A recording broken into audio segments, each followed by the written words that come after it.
আমার প্রিয় ছাত্রছাত্রীরা, সোমনাথদার কোচিং সেন্টারে তোমাদের সবাইকে স্বাগত। আজকের ভিডিওতে থাকছে নবম শ্রেণীর জীববিজ্ঞান সাঁতরা প্রকাশনী চৌধুরী ভট্টাচার্য এবং সাঁতরা যে নতুন যে বই প্রকাশ হয়েছে 2024, সেই বইয়ের দ্বিতীয় অধ্যায়ে জীবন সংগঠনের স্তর অনুশীলনীর প্রশ্ন উত্তর নিয়ে আলোচনা করা হবে। প্রথম অধ্যায়ে আমরা দুটো পার্টে কমপ্লিট করেছি এবং দ্বিতীয় চ্যাপ্টারটা অলরেডি দুটো পার্ট আমরা আপলোড করেছি। তোমার অ্যাকচুয়ালি দেখে নাও, আমাদের এই অবধি প্রশ্ন কমপ্লিট হয়ে গেছে, উত্তর দেয়া দুটো পার্টে। প্রত্যেকটা ভিডিওর তোমরা এই ভিডিওর ডেসক্রিপশন বক্সে তার লিঙ্ক পেয়ে যাবে, লিঙ্কে ক্লিক করে অবশ্যই তোমরা উত্তরগুলোকে দেখে নিও। আর তোমাদের কোন পাঠ্য বইয়ের প্রশ্নের উত্তর করে দিতে হবে কমেন্ট করে জানাও, কোন প্রকাশনী, ঠিক আছে? তো চলো আমরা আজকে ভিডিও শুরু করি। আজকে আমরা দেখো সি এর দাগে দেখো সংক্ষিপ্ত উত্তর ভিত্তিক প্রশ্ন, প্রশ্নের মান 2, এই উত্তরগুলো আজকে করে দেওয়া হবে। তা 1 নম্বরের প্রশ্নটা কি বলেছে যে লবণ কাকে বলে। তো তোমাদের পাঠ্য বইয়ের পেজ হচ্ছে 25, এই 25 পেজটা দেখবো।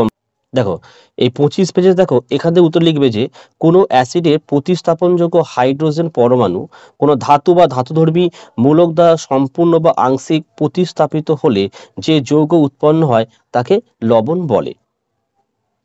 চলো 2 নম্বরের প্রশ্ন কি বলেছে দেখো, উদ্ভিদ দেহে জলের দুটি গুরুত্ব উল্লেখ করো। এটা তোমাদের পাঠ্য বইয়ের পেজ 24 ওপেন করো। দেখো জলের জীবদেহে জলের ভূমিকা। 1 নম্বর দেখো জল উদ্ভিদ ও প্রাণী কোষের প্রোটোপ্লাজমের সজীবতা বজায় রাখে। 2 উদ্ভিদ পাতায় উৎপন্ন খাদ্য জলের সাহায্যে কোষ থেকে কোষান্তরে প্রেরণ করে। 3 দেখো জল উদ্ভিদের সালোক সংশ্লেষ প্রক্রিয়ার একটি প্রয়োজনীয় উপাদান। 4 দেখো বীজের অঙ্কুরোদ্গম জলের সহায়তায় ঘটে। এই 4খানা পয়েন্ট তোমাদের লিখতে হবে এবং দেখো এই 5 নম্বর থেকে কিন্তু হয়ে যাচ্ছে প্রাণীদের, কিন্তু এই 4টে পয়েন্ট লিখলেই হবে। এবার দেখো 3 নম্বর প্রশ্ন দেখে নাও, ক্ষারকের সঙ্গে অ্যাসিডের বিক্রিয়ায় কি কি উৎপন্ন হয় তা সমীকরণের সাহায্যে দেখাও। এটা তোমরা পেজ 25-এ পেয়ে যাবে। তা উত্তরটা তোমরা এখান থেকে লিখবে যে এই 3 নম্বর পয়েন্ট আছে, অ্যাসিড ক্ষারকের সঙ্গে বিক্রিয়া করে লবণ ও জল উৎপন্ন করে, এটা লিখবে। তার সঙ্গে এই সমীকরণ এবং এই সমীকরণ, এই দুটো সমীকরণ তোমাদেরকে দিতে হবে। 4 নম্বর প্রশ্ন কি বলছে দেখো, প্রোটিন বাঁচোয়া খাদ্য কাকে বলে। এটা তোমাদের পাঠ্য বইয়ের পেজ 28-এ পাবে। উত্তরটা এখান থেকে লিখবে। দেখো প্রোটিন বাঁচোয়া খাদ্য 28 পেজে দেখো, জীব দেহের প্রয়োজনীয়তা অনুযায়ী শর্করা জাতীয় খাদ্য থেকে অ্যামাইনো অ্যাসিড সংশ্লেষিত হয় ও প্রোটিনের উৎপাদন ঘটে। এইভাবে শর্করা জাতীয় খাদ্যগুলি প্রোটিনের অভাব পূরণ করতে সাহায্য করে বলে এদেরকে প্রোটিন বাঁচোয়া খাদ্য বলে। 5-এর প্রশ্ন দেখে নাও কি লেখা দেখো, দেখো অ্যাজের পতলের অভাবে কি কি রোগ লক্ষণ প্রকাশ পায়। ঠিক আছে, এটা হচ্ছে তোমাদের পেজ 31-এ পাবে। তো দেখো এখানে অ্যাজের ফসল হচ্ছে দেখো ভিটামিন এর রাসায়নিক নাম হচ্ছে রেটিনল বা অ্যাজের ফসল। ঠিক আছে, এই অ্যাজের ফসল মানে ভিটামিন এ হতে, ভিটামিন এর অভাবে কি রোগ হয় সেটাই আমাদেরকে লিখতে হবে। কি লিখতে হবে এখানে লিখবে যে ভিটামিনের অভাবে রাতকানা হয়, অন্ধত্ব এবং ফ্রিনোড্রাম রোগটি হয়।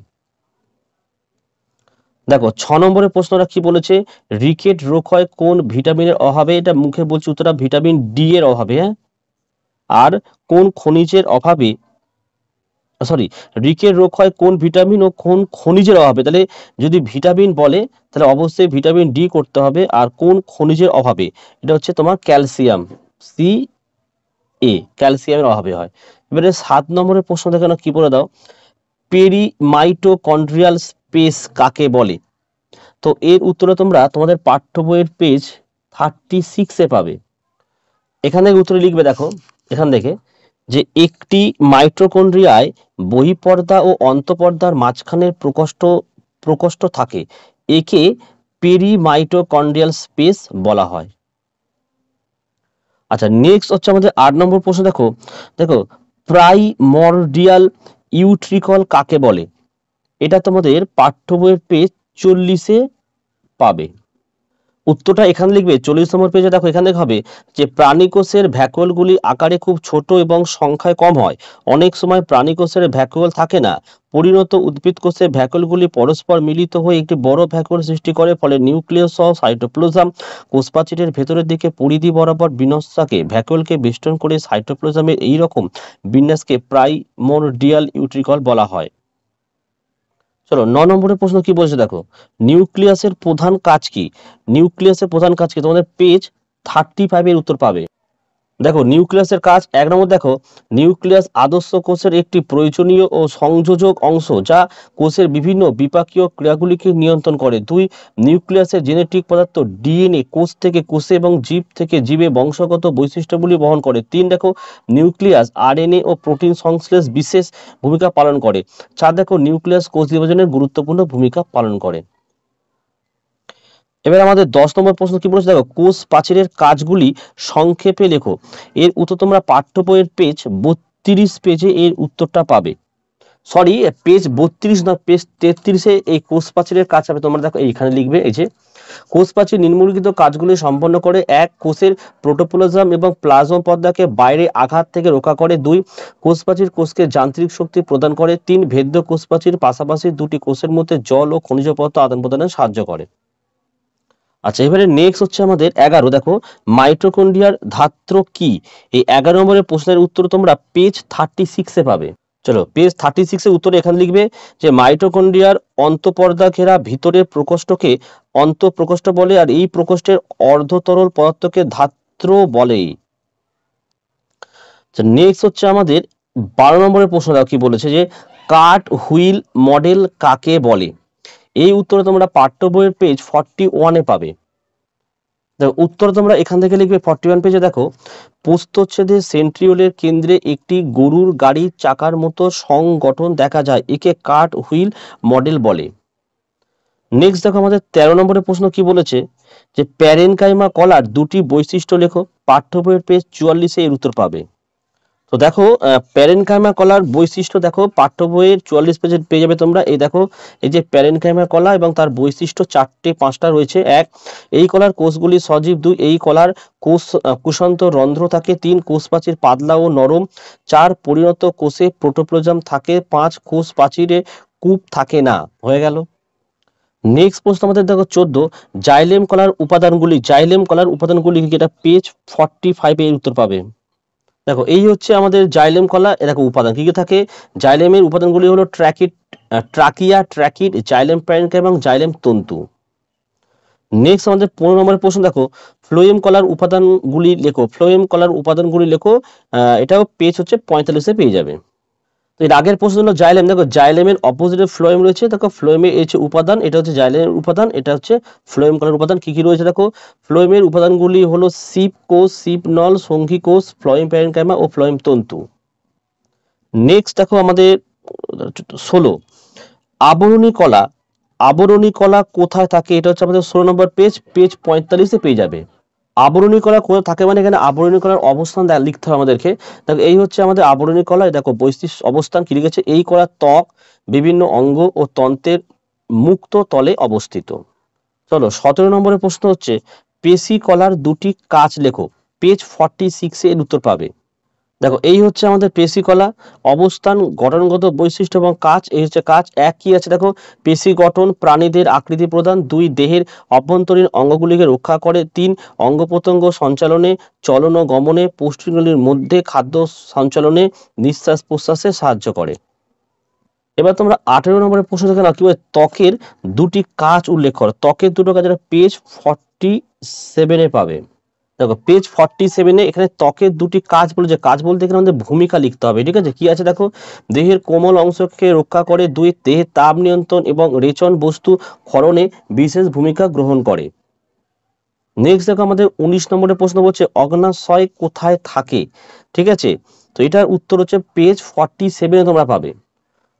পেজ 47, অগ্নাশয়ের অবস্থান মানে এটা লিখতে হবে, এটি পাকস্থলীর পিছনে ও ডিওডিনামের 2 বাহুর মাঝখানে অবস্থিত। নেক্সট আমাদের 20 নম্বর প্রশ্ন, দেখো শুক্রাশয় কোথায় থাকে? এটা পেজ 48-এ পাবে। দেখো এই হচ্ছে শুক্রাশয়ের অবস্থান, বলছে পুরুষ মানুষের উদর গহ্বরের বাইরে স্ক্রোটাম নামক থলির মধ্যে অবস্থিত। নেক্সট হচ্ছে আমাদের 21, প্লিহার দুটি কাজ লেখো। এই উত্তরটা তোমরা পেজ 47-এ পাবে। প্লিহার দুটি কাজ মানে এখানে ভূমিকা লিখবে যে প্লিহায় অবস্থিত, আচ্ছা প্লিহায় অবস্থিত দেখো রেটিকিউলো এন্ডোথেলিয়াল তন্ত্রের আগ্রাসন কোষ বা আরি কোষ দেহে প্রতিরক্ষায় অংশগ্রহণ করে। আর লিখবে 2 নম্বর, আরি কোষ জীর্ণ ও বয়স্ক রক্ত কোষকে বিনষ্ট করে। নেক্সট দেখো 22 নম্বরের প্রশ্ন, বৃক্ক কোথায় থাকে? এর উত্তরটা তোমরা পেজ 48-এ পেয়ে যাবে। দেখো এই হচ্ছে আমাদের বৃক্কের অবস্থান, লিখবে মানুষের বৃক্ক দুটি উদর গহ্বরের একটি অঞ্চলের মেরুদণ্ডের দুপাশে পেরিটোনিয়াম পর্দার নিচে অবস্থিত। ঠিক আছে। নেক্সট 23, মস্তিষ্কের দুটি কাজ উল্লেখ করো। পেজ 48-এ এর উত্তর পাবে। দেখো এই হচ্ছে আমাদের 48 পেজ। মস্তিষ্কের ভূমিকা কি লিখেছে দেখো। 1, গুরু মস্তিষ্ক মানুষ তথা প্রাণীদের বুদ্ধি, চিন্তা, স্মৃতি ইত্যাদি মানসিক আবেগ নিয়ন্ত্রণ করে। 2, লঘু মস্তিষ্ক প্রাণীদেহের ভারসাম্য বজায় রাখে। 3, মধ্য মস্তিষ্ক দর্শন ও শ্রবণ ক্রিয়া নিয়ন্ত্রণ করে। নেক্সট আমাদের দেখো 24, উদ্ভিদের ক্ষেত্রে জলের দুটি প্রয়োজনীয়তা লেখো। এটা হচ্ছে আচ্ছা তোমার এটা হচ্ছে পেজ 24, উদ্ভিদের ক্ষেত্রে জলের দুটি প্রয়োজনীয়তা 24-এ পাবে। দেখো এই যে জীবদের জলের ভূমিকা 4টে, এটা আমরা 2 নম্বর প্রশ্নের পড়েছি, একই প্রশ্নের একই উত্তর। ঠিক আছে। তো দেখো আজকে আমরা এই 2 নম্বরের প্রত্যেকটা প্রশ্নের উত্তর করে দিলাম। এবারে ডিএ দেখো প্রতিটি প্রশ্ন 5, যদি তোমাদের এই প্রশ্নের উত্তরগুলো লাগে অবশ্যই তোমরা কমেন্ট করে জানাও, তাহলে আমি পার্ট 4 এর ভিডিও নিয়ে আসবো। এবং অনেক ছাত্রছাত্রী আছো যাদের অন্যান্য রাইটারের বই আছে, অবশ্যই কমেন্ট করে জানাও, সেই রাইটারের বইগুলো আমি এইভাবে কমপ্লিট করে দেব। ঠিক আছে। আর যারা নবম শ্রেণীতে পড়ছো তারা কিন্তু আমাদের কাছ থেকে স্বল্প মূল্যে নোট সংগ্রহ করতে পারো। প্রতিটা সাবজেক্টের পার সাবজেক্ট নোটের জন্য মাত্র আমরা 100 টাকা করে নিই। যদি তোমাদের দরকার লাগে নিচে হোয়াটসঅ্যাপ নাম্বারে যোগাযোগ করে তোমরা সংগ্রহ করতে পারো পিডিএফ এর মাধ্যমে। এই ছিল আজকের ভিডিও ভালো লাগলে একটি লাইক করে এবং চ্যানেলে নতুন হলে চ্যানেলটিকে সাবস্ক্রাইব করো, পাশে থাকা বেল আইকন প্রেস করে অল নোটিফিকেশনটাকে অন করো, তাহলে আমি যখনই কোনো ভিডিও আপলোড করব সবার প্রথম যেন তোমার কাছে পৌঁছে যায়। তাহলে আজকের ভিডিও আমি এখানে শেষ করলাম। তোমরা প্রত্যেকে ভালো থেকো এবং সুস্থ থেকো।